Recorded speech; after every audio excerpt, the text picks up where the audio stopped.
Une méditation tirée du livre Maranatha, Le Seigneur vient d'Ellen White, 14 septembre.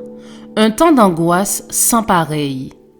En ce temps-là se lèvera Michaël, le grand chef, le défenseur des enfants de ton peuple, et ce sera une époque de détresse telle qu'il n'en a point eu depuis que les nations existent jusqu'à cette époque. En ce temps-là, ceux de ton peuple qui seront trouvés inscrits dans le livre seront sauvés. Daniel 12, verset 1. Quand le message du troisième ange aura achevé son œuvre, la miséricorde divine cessera d'intercéder en faveur des coupables habitants de la terre. La tâche du peuple de Dieu sera terminée.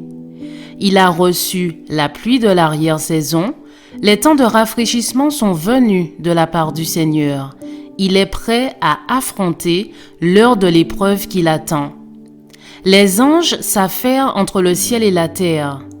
Un ange revenu de la terre annonce que sa mission est finie, que le monde a subi sa dernière épreuve et que tous ceux qui ont été fidèles aux préceptes divins ont reçu le sceau du Dieu vivant.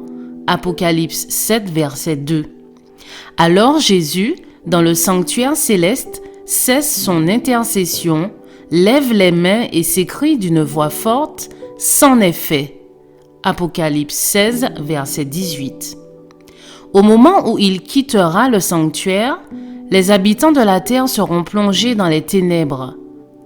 À cette heure lugubre, les justes devront vivre devant la face de Dieu sans intercesseur. Les restrictions qui pesaient sur les pécheurs étant levées, Satan exercera un empire absolu sur les impénitents irréductibles. La grâce divine sera parvenue à son terme. Le monde aura rejeté la miséricorde de Dieu, méprisé son amour et foulé aux pieds sa loi. Les méchants auront franchi les limites de leur temps de grâce. L'Esprit de Dieu auquel ils auront obstinément résisté leur sera enfin retiré. N'étant plus protégés par la grâce divine, ils seront à la merci de Satan, qui plongera alors les habitants de la terre dans la grande détresse finale. Les anges de Dieu ayant cessé de tenir en échec la violence des passions humaines, tous les éléments de discorde seront déchaînés.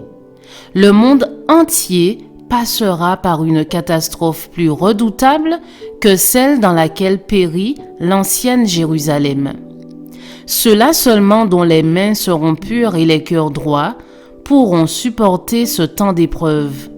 Aujourd'hui, alors que les 4 anges retiennent les 4 vents, assurons notre vocation et notre élection. Je vous souhaite une excellente journée, que Dieu vous bénisse.